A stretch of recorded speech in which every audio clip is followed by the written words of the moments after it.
다시 정리하면 이관이 잘 열리지 않아도 또한 반대로 잘 닫히지 않아도 중이염이 발생할 수 있다는 것이죠. 오늘은 그 이관 기능 장애와 중이염의 관계에 대해서 말씀을 드리고자 합니다. 저는 이관 기능에 대한 평가를 매우 중요하게 생각하는데요. 이 이관이라는 것이 무엇인가에 대해서는 제 방송 귀먹먹 2탄을 보시게 되면 비교적 자세하게 아실 수 있으니 이번 방송에서는 이제 생략하기로 하겠습니다. 이 이관 기능의 장애는 귀먹먹 증상을 일으키고 이 귀먹먹이 해결되지 않으면 중이염이 발생할 수 있는데요.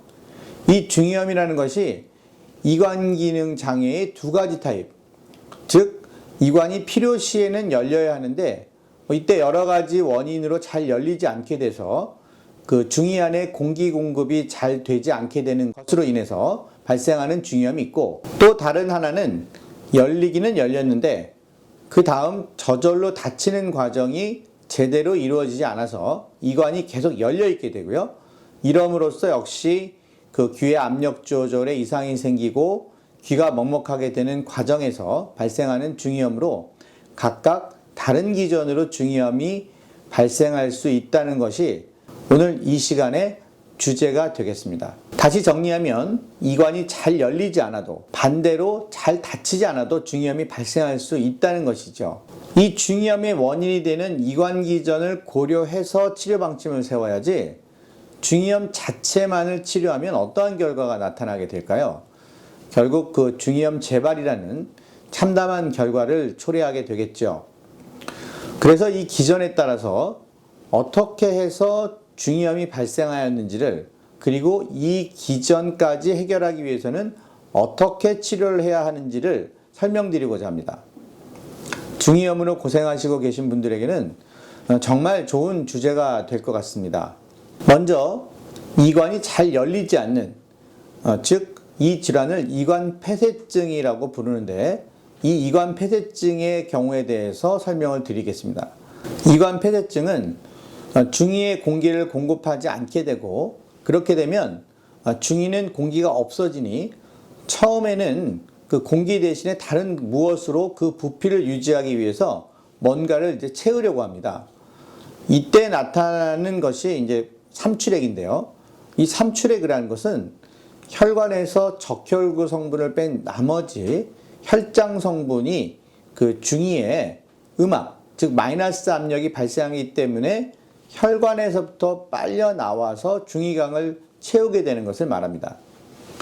이렇게 된 상태를 저희가 그 삼출성 중이염이라고 부르게 되는 것이죠. 이 삼출성 중이염인 경우는 감기나 비행기 탑승 같은 원인에 의해서 발생한 단기 이관 폐쇄증에 의한 것이라면 큰 문제는 없지만, 이관 기능 자체가 미성숙한 8세 이하의 소아나 만성적인 이관 폐쇄증을 가지고 있는 성인에게서 발생을 하게 되면 주로 이러한 성인들은 만성 비염을 가지고 있는 경우가 많은데, 이러한 경우는 삼출성 중이염이 반복을 하게 되고, 반복을 하다가 그 삼출액이 안에 있는 그 수분이 다 빠지게 되면서 끈끈한 점액으로 바뀌고요.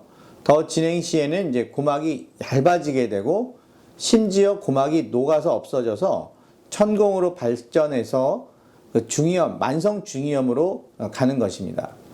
따라서 첫 번째, 이관 폐쇄증을 기반으로 하는 두 번째, 삼출성 중이염이 발생하는 경우, 이 두 가지 조건을 모두 만족하는 경우에는 약을 주면서 계속해서 경과 관찰을 하는 것이 아니라, 만성 비염이 있다면 반드시 그 문제를 같이 치료하면서 이관 폐쇄증을 이관 확장술이라는 시술을 통해서 해결하여 중이염을 해결하는 그러한 치료 전략을 세워야 합니다. 이관 확장술이라는 것은 그 코를 통해서 그 이관에 그 풍선을 삽입을 해서요, 이 좁아진 이관 부위를 이제 확장시키는 방법으로 그 부분 마취나 수면 마취를 통해서 비교적 간단하게 시술을 할 수 있으며, 그 반복적인 삼출성 중이염에 대한 치료 효과는 한 80% 정도로 비교적 우수한 치료 성적을 보이고 있습니다. 지금까지 이관 폐쇄증과 중이염의 관계에 대해서 말씀을 드렸습니다. 다음 시간에는 이관 개방증과 중이염의 관계에 대해서 말씀을 드리도록 하겠습니다. 감사합니다.